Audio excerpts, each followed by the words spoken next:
You're listening to episode number 6 of the Wise Photographer podcast. One of the most frequently asked questions that I get from new photographers is, how do I book more clients? I always ask them, what does your client experience look like? If you're creating a client experience that wows the clients that you do have, then they're going to become walking, talking billboards ready to sing your name each and every time someone they know is looking for a photographer. We all know that word of mouth advertising is one of the best forms of advertising, but how do you get people to start talking? The answer is simple: your client experience. Give them an experience they can't help but talk about. Welcome to the Wise Photographer podcast with your host, Chelsea Wise. Each week, Chelsea is bringing you the best tips and tricks to help you create a joyful, profitable, more purpose-filled photography business. Chelsea is a wife and mom of 2 who has built a thriving photography business in her tiny hometown in western North Dakota. Without further ado, here's your host, Chelsea Wise. So, what exactly is the client experience or client workflow? A client experience is the step-by-step journey each client will take with you from the booking stage to the session preparation, to the actual session, and finally to your final product delivery. The key to this process is so simple, but often the most overlooked, and that is the simple concept of under-promising and over-delivering. So, where are some areas that photographers can under-promise and over-deliver? The first, I would say, would be your turnaround time when it comes to your images. If you know that it's going to take you 2 weeks to edit your images, get them uploaded into your online gallery, and sent over to them, I highly suggest that you tell your clients it's going to take a little bit longer than that. Am I telling you to lie to them? No, not really. Just because it should only take you 2 weeks does not mean that it's only going to take you 2 weeks each and every time. Your kids could get sick, you could get sick, life happens, and suddenly you're past that 2-week mark. By building in an extra week or even an extra 2-week buffer, you're giving yourself some room to breathe in case something comes up. But if all goes to plan, you look like the hero because you're getting your images back to your clients faster and sooner than they expected. Another area that photographers can underpromise and overdeliver is on the number of images that you're going to produce. If you generally give your clients about 50 images during a family session or an engagement session, I suggest you only promise them like 35 to 40. This does a few things for you. First of all, you're able to deliver on that promise and kind of exceed expectations, but it also is going to make your clients feel a little bit extra special and give them a little bit of a confidence boost, like, hey, we were so good at our engagement session that they gave us even more images than we were supposed to get. It also gives you a little bit of a buffer room if the things at the session aren't going quite as well as you wanted to, and it's taking a little bit longer to get your clients warmed up. So how else can we create a meaningful client experience? Welcome packets are one of the easiest ways to start your client experience out on the right foot. A welcome packet can be printed for more of a high-end feel, or you can design a simple PDF that gets emailed over to your clients as soon as they book. Inside your welcome packets, you can send them tips on what to wear and how they can prepare for their sessions. If you're booking weddings, you can include things like wedding planning tips for brides, sample timelines, or even a list of top vendors in your area. My personal bridal guide includes the pros and cons of doing a first look, as well as educating my brides about sunset photos. Sunset photos are where I thrive. It's where I love to take images, so I really have to educate my brides on the importance of what time they need to start their ceremony in order to make sure that there's enough time after the ceremony to take those sunset photos. And since we live so far north, that time of day can vary greatly depending on when they're getting married. If they're getting married really early in the season, then sunset might be around 7 or 8 o'clock. If they're getting married on like the 22nd of June, sunset around here isn't going to be until like 10:30 at night. So it's something that I really have to educate my brides on, and so I include that information in my welcome packet. The point of the welcome packet is to provide all the information that clients are going to need to have a successful portrait experience. You want to answer questions that they have before they even think to ask those questions. It validates their decision in choosing you as a photographer right away. With wedding photography, clients are often booking you pretty far in advance and putting down some pretty big deposits. By getting a printed welcome packet in the mail shortly after cutting a pretty big check, it can help build your client's confidence in you, and it gives them a reason to talk about you to all their friends. So, should you have a printed or digital welcome packet? I think this really depends on your price point. If you're on the higher end, I would definitely suggest a printed option. If you're on the lower end, I think digital is totally fine, but I think it's something that every photographer should include in their packages. I found that printed material does tend to get read a little bit more than just an emailed PDF, but if you're doing a lower cost session, then it might make more sense to do a lower cost option. Communication between you and your client is also part of the overall experience. After each and every session that I shoot, about an hour after, I will send my clients a quick text. This text is just short and sweet, and it thanks them for choosing me as their photographer, tells them how much fun I had at the shoot, and how I can't wait for them to see their final images. After weddings, I send an email out to my brides congratulating them on their first day of marriage and thanking them again for letting me serve them at their wedding. I remind them that their blog post is going to be up on Wednesday and that they can expect their full gallery in 4 to 6 weeks.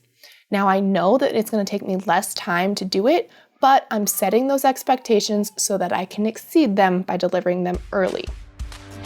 We'll get right back to the podcast, but first, the sponsor for this episode, Trello for Photography. Trello for Photography is an online course that walks you through how to get the most out of Trello to organize your client workflows, keep up with your blogging schedule, and ensure that you never forget what day you're in charge of snacks for the soccer team. No matter if you're a portrait photographer, wedding photographer, offer in-person sales, or digital only, Trello for Photography has a workflow board for you. Having an amazing workflow process that you can replicate over and over is the key to creating raging fans who are singing your name anytime someone's looking for a photographer. Inside Trello for Photography, you'll gain access to my favorite boards, including boards called the 30,000 Foot View, Step Into My Office, and my most used board, My Week. The My Week board actually is where you're going to plan everything that needs to get done each and every day of the week. It's seriously the only way I'm able to keep up with my business, kids, and the housework.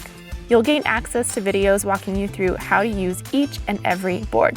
Best of all, you get complete lifetime access to boards and updates. Just copy them to your account and start saving time and actually getting things done. Never question whether or not you ordered that album for that wedding client, or spend hours searching for a PIN number for a gallery that someone forgot. Best of news, Trello for Photography is just $29. You spend more than that on a single manicure. To find out more and enroll, head over to TrelloForPhotography.com. That's TRELLOFOR photography.com. The next part of the client experience that I want to talk about are client gifts. Client gifts are such a fun way to show off your own personality and brand and surprise and delight your clients. Client gifts don't need to be super fancy or expensive. Even just a simple handwritten card counts and can only cost you a few dollars between the cost of the stamp and the card. Client gifts are fun, but they need to be purposeful. I send out a client gift after each time that my clients have spent money with me for a few different reasons. One, it validates their choice and builds anticipation, but two, the gift also serves as a trigger for my clients to talk about me. The biggest thing that I want to stress when it comes to client gifts is to figuring out what your cost is going to be and making sure that you're taking that into account when you're setting your prices. You also want to make sure that your client gifts are on brand with you. As a wedding photographer, my clients are young and have often just moved in with each other. My brand is kind of a fun, modern farmhouse, so I love all things Chip and Joanna from the HGTV show Fixer Upper. When my clients book with me, I send them over my bridal guide, but I also send them over a candle and a little heart-shaped ring dish. Both of these are from Chip and Joanna's store, Magnolia, and I include a handwritten card. I have a small ring dish of my own that sits next to my kitchen sink and another one next to my bed, and this is where I keep my wedding rings safe while I'm cleaning or when I'm sleeping. I try to buy both of these ring dishes and the candles when they go on sale either in the fall or in the spring. So I have a cupboard of them in my office where I house all these things so they're ready to be sent out as soon as a couple books. If they're ever burning this candle when someone is over and someone comments on the scent of it, the bride can tell her where she got it from, and she got it from her wedding photographer. After their engagement session, I send each of my couples a 5x5 pressed album of their entire engagement session. I order these through Miller's Lab. These little albums are perfect size to get tossed in a purse and taken to work with my bride so she can show off all of her engagement photos. My final payment is due 30 days before the wedding. When I receive their check in the mail, I send out another little client gift. We live in the middle of nowhere and we have very limited restaurants and movie theaters around. So I still want to encourage my couples to take a break together from all the wedding planning craziness. So I send them over some popcorn, some candies, and a $20 iTunes gift card so they can stay in a night, rent a movie, and just relax. If we lived in a bigger city, I would send them a gift card to either a restaurant or maybe even one of those fancy movie theaters where you get to recline back. While this gift is mostly for my couples and not so much of a marketing thing, every once in a while brides will snap a photo of the gift box and tag me on social media, and that is gold. Following their wedding, I send each of my couples a 11 by 14 canvas of the first photo that the bride shares online. And finally, the Christmas after their wedding, I send them a photo ornament of one of their wedding photos on it and the year that they were married. Anytime someone comes over to their new house and sees their canvas or their new photo ornament and comments on it, the bride will often say that it was a gift from their wedding photographer. Client gifts are super fun and really nice, but they need to serve a purpose. Otherwise, they are just taking away from your bottom line. When designing your client experience, you want to make sure that you map out what needs to happen at each step along the way and make sure that you're accounting for the cost of any of those steps. Remember, you need to track your packaging costs, your shippings, and any other supplies. All of that can be written off. If you're trying to come up with ideas for client gift boxes, I definitely suggest checking out teakandtwine.com. They have beautiful, creative gift boxes, and they'll ship them directly to your clients for you. It's also a great spot to get ideas to build your own types of gift boxes and put them together and send them to your clients yourself. While client gifts are great and can certainly help you up your prices, the biggest part of this client experience that I want you to take away from this podcast is the idea of under-promising and over-delivering. I've talked to so many people who have worked with other photographers who told them that their photos would be ready in a few weeks. I'm using air quotes here. But in reality, it took months to get them back. And the thing is, if that photographer had told them that it was going to take a few months, they probably wouldn't have batted an eye at it. But now they have these expectations that just weren't met.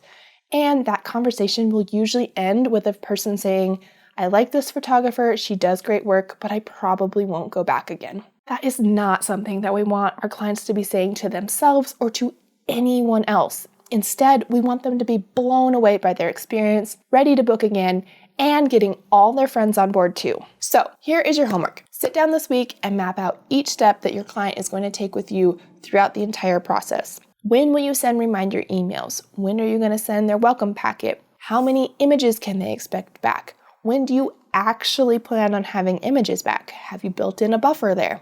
I'd love to hear how you are under-promising and over-delivering in your business.